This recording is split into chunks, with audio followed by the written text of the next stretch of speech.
With the introduction of Act 3 of Episode Heresy, Bungie has significantly increased the drop rates of adept seasonal weapons, like you're seeing right here, in conjunction with shiny seasonal weapons, which are those that drop pre-masterworked and have double perk options in the third and fourth columns, specifically from completions of Court of Blades with the maximum score, aka platinum completion, if you get 13 boss kills, the maximum amount of boss kills, on expert difficulty. So today I wanted to show you the easiest way to farm Court of Blades on expert difficulty, the build that you're going to want to use, so you can stockpile all of these adept weapons, and specifically which adept weapon / shiny weapon you're going to want to go for. And I'm going to show you how to easily find a team for it that is going to know exactly how to do it with you if you are a solo player. So before we talk about the build you're going to want to take into Court of Blades specifically, all of the modifiers that you're going to want to have, and how to get a team, first things first, I want to talk about the number one weapon that in my opinion you're going to want to be hunting for, and that is the Mirror Imago submachine gun, because I think this is probably the best kinetic slot submachine gun in the entire game, and it's even better this particular episode, which is going to last for a very long time since we don't even know when Apollo is dropping yet. So what you're going to want to be gunning for specifically on the Mirror Imago SMG is you're going to want to go for something like Tactical Mag, in my opinion, is the best magazine that you can get. But if you get one with a pendant mag or flared magwell or accurized rounds, that can also be pretty decent. But you're really going to want to hunt for Subsistence, where you're going to refill your magazine when you defeat targets, in conjunction with Sword Logic. Sword Logic is a new perk where you basically get a 15% damage bonus for 5.5 seconds every single time you kill a minor enemy.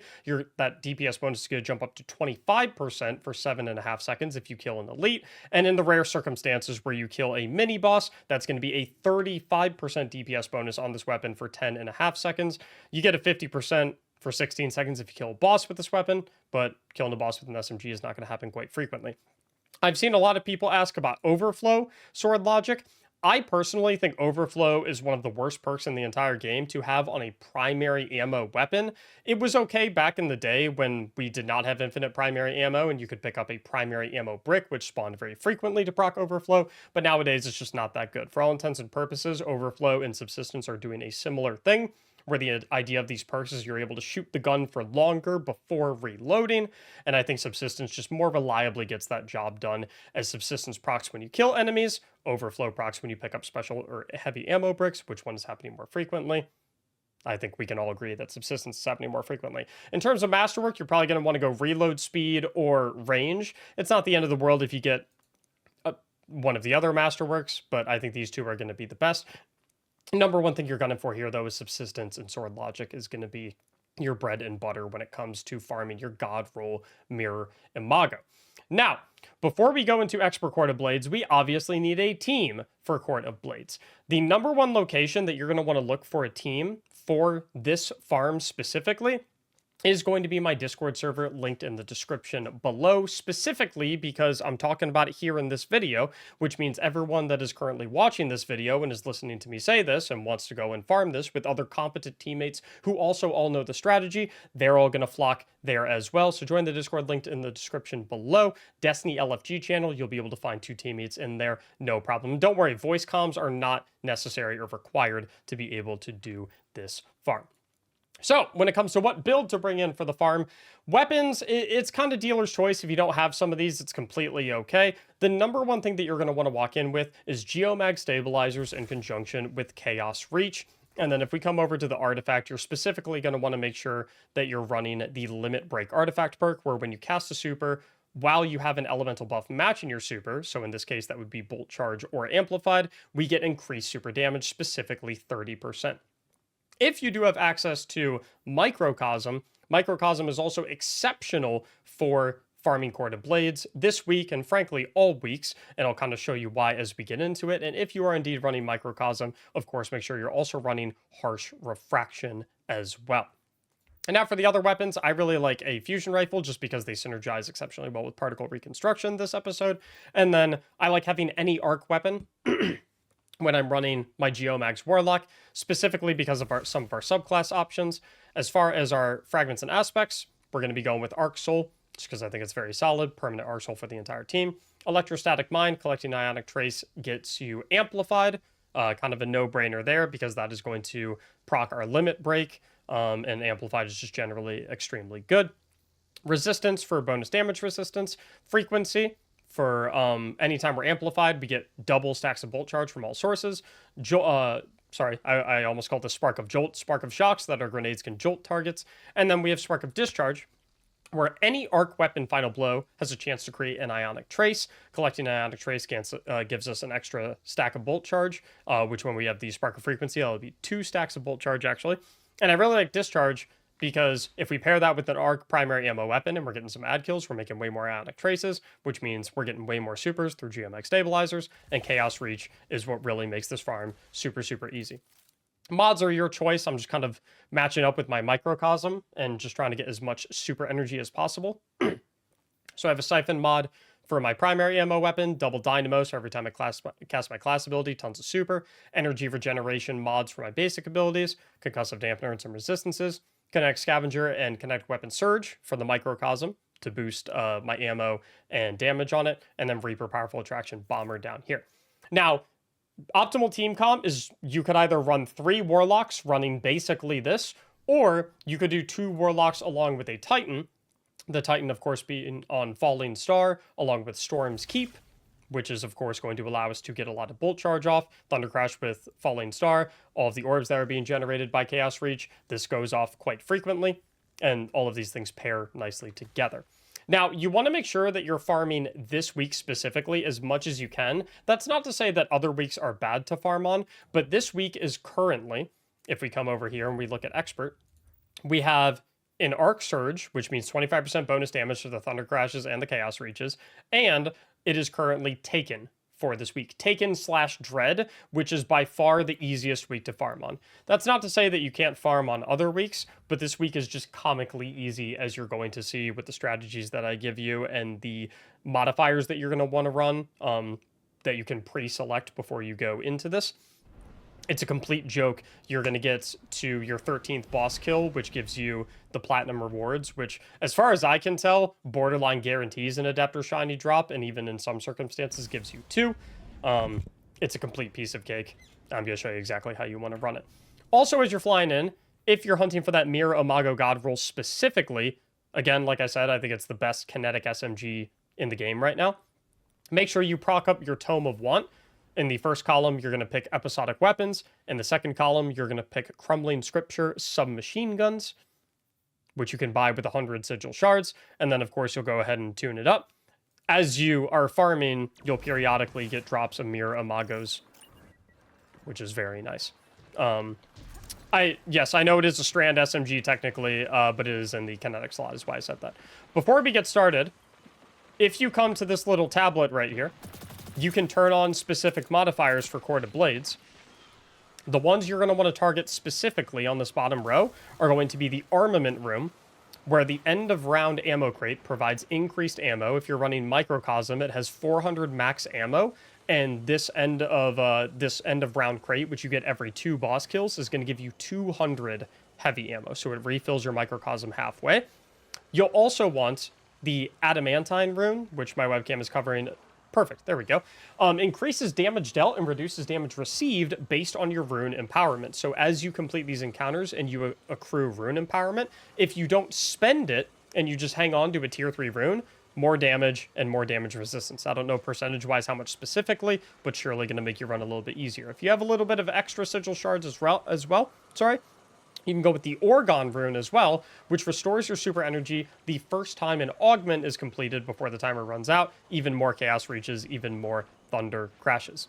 Another thing before we start, the reason I'm hammering on the Mirror Imago and why it's so good, this SMG not only pairs exceptionally well with the Prismatic subclass on all 3, specifically because you have fragments like the Facet of Bravery, where if you get a powered melee final blow, you give unraveling rounds to strand weapons. Not really necessary in this current episode, but from an evergreen perspective, gives a lot of longevity to the Mirror Imago.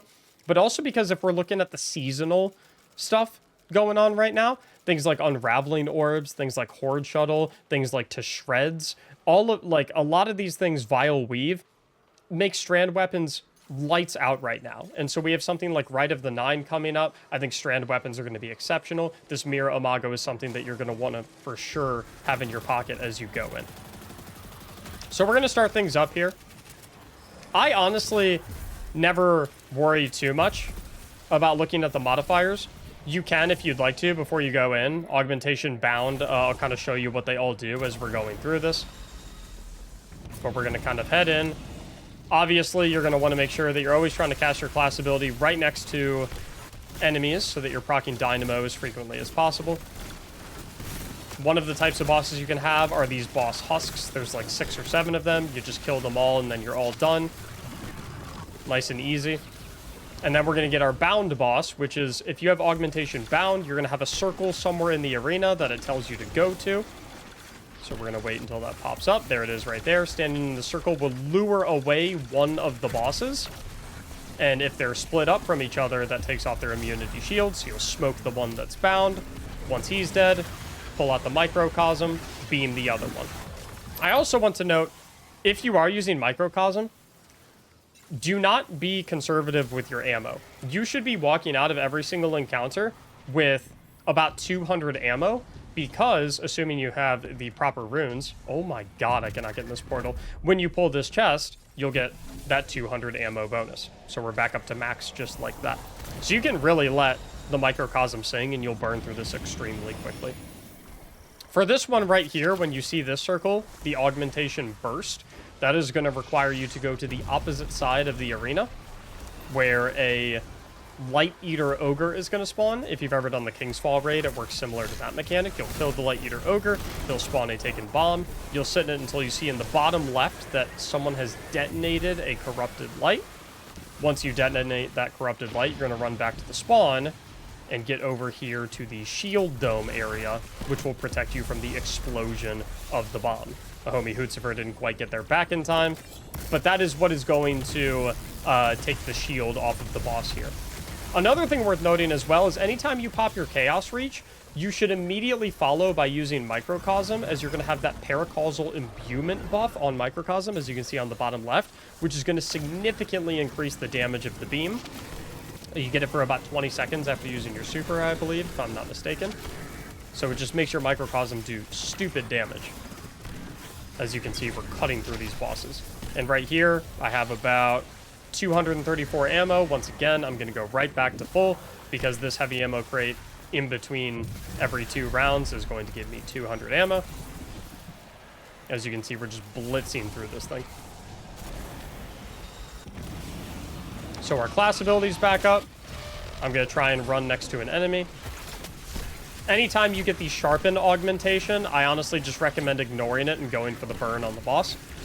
Microcosm, also exceptional for these subjugators as well, because for whatever reason, Microcosm it shreds enemy shields. It does significantly increase damage to enemy shields, and for whatever reason, as far as the game is concerned, when Microcosm is shooting a subjugator, it always has that damage buff. I don't exactly know why, but that's just how that works.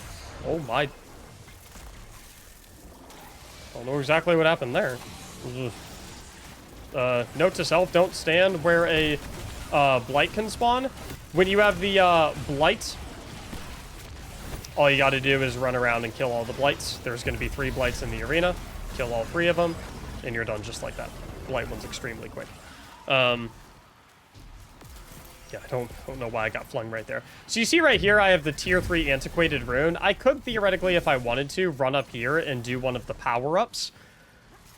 Honestly, I just kind of like hanging on to the tier 3 rune because of that modifier on the far right, where we get bonus damage and damage resistance based on the tier of the rune that we're holding. I like just hanging on to it for the entire run, because I'd rather have the bonus damage and damage resistance than most of the buffs that that I could have. So with the augmentation Miasma, there's going to be some taken goo on the floor. Anytime you're standing in the taken goo, the boss is immune. So just make sure you're airborne or just standing in the location where the taken goo is not present. Easy enough. Since I just used my super, like I said, I have significantly increased damage on my Microcosm due to Paracausal Imbuement. This subjugator boss will spawn with a couple Grims that are tethered to it. If you get that, you just got to kill the Grims to take off the immunity shield of the subjugators and then beam him. Nice and easy. Dead just like that. If you are doing the Tome of Want as well, by the way, like we said, you are going to be earning Mirror Imagos as you go. So just keep an eye on that. As you're completing the encounters, you're going to go up and up and up as you go. So just make sure you're keeping an eye, shuffling through those as you're doing your run. Hop on over here. Let's see what augmentation we get next. We've got Banish. I'm not going to lie, I don't know exactly what Banish does. I think what Banish does is, after a certain amount of time, one of the players will get teleported into a 1v1 with the boss. But I don't know, because we've been killing them too quickly to honestly see what happens as a result of that. So maybe that's what that does. Maybe it does something else. I don't really know yet. Like I said, we're just killing the bosses way too quickly. Chaos Reach every time it's up. Thunder Crash every time it's up. After you Chaos Reach, obviously, use your Microcosm because you got that Paracausal Imbuement. And we are about 4 minutes through, and we only have 3 bosses left to go. 2 bosses, and then the final round to secure Platinum rewards. So as we can see, it's just crazy fast. So not sure. Augmentation, Descend. Don't really remember what this one does to be completely honest, but I see that the boss is damageable, so I'm just gonna smoke him. Maybe something to do with that. Boss is dead already, not really my concern.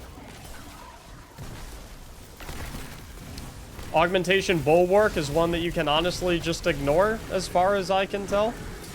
Again, don't really know what it does, just beam the boss. Sometimes you're gonna die, not really the end of the world.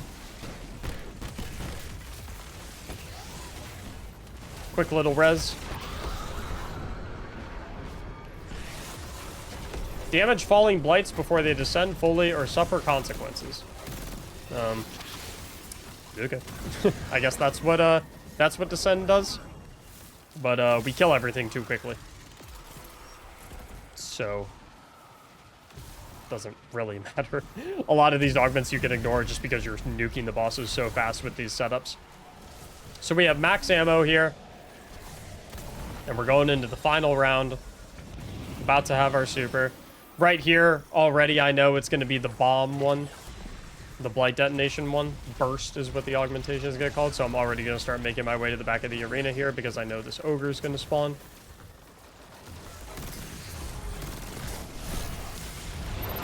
And then we'll do the Blight. Oh, I got taken out. Got to return to the bomb shelter. I think all three of us are probably dead right here. But again, it's whatever. It's, you know, it's not the end of the world. Doesn't really matter if you die. Once that bomb goes off, boss's shield gets taken off. So when all 3 of us respawn, triple super, triple microcosm. Come on. There we go, baby. Might as well kill this guy for good measure just to get him out of here. I actually wouldn't mind getting amplified so I can get limit break going. Where's the boss? There he is. And give him a little zappy zappy. And that's gonna give us our Paracausal Imbuement. So pull out the Microcosm, let the Microcosm sing. Whoa. That guy is powerful. Yeah. If you die a couple times, not the end of the world. You are gonna have more than enough time using these builds, using these loadouts and whatnot. I don't really know why I'm taking so much damage from these guys. These guys are hitting hard. Best thing you can do, though, is just stay together as a team. Revive each other immediately. There's no cooldown on revives or anything like that. But right there, that is the maximum challenge of defeated, 13. That is going to give us platinum rewards in about 7 minutes right there. 6 minutes if we didn't play like garbage at the end right there. Scoop up all these rewards, though. And I don't know exactly what I got. I got a Mirror Imago. Not a role I really want. Oh my. I got an Adept Shiny right there. So a little 2-in-1. Sword Logic. Oh, I would have loved to have Archer's Tempo on here. Archer's Tempo Sword Logic would be crazy on Anamnesis. You should probably go for that as well. But one of my teammates in here with me said that they just got 2 Adepts from doing that run. So Cold right here. So that he just got 2 Adepts from that run right there. I got a 2 inside of one. I got the Adept and the Shiny in one go. Not sure exactly what Hootser forgot. But as you can see, extremely fast run, extremely easy week to do it on. And even if you don't do it this week, you can use these same loadouts and strategies and builds and philosophies to get relatively easy runs in future weeks as well. I would highly recommend trying to do as much as you can this week, though. 13 boss, expert difficulty, Corded Blades. Very easy for Adept weapon drops. Find a team down in the description. Find a team in the Discord server, linked in the description below in the LFG channel right there. You're going to get by super easy. Absolutely anyone can do it. Nice and simple. Hope you found it helpful. Thank you so much for watching. If you have any other questions about God roll weapons or like builds that you can use in this or anything at all, come to my live stream, twitch.tv/Mactics, where we recorded this live. Hope you enjoyed. Like and subscribe if you did. Thank you so much for watching. And as always, have a great day.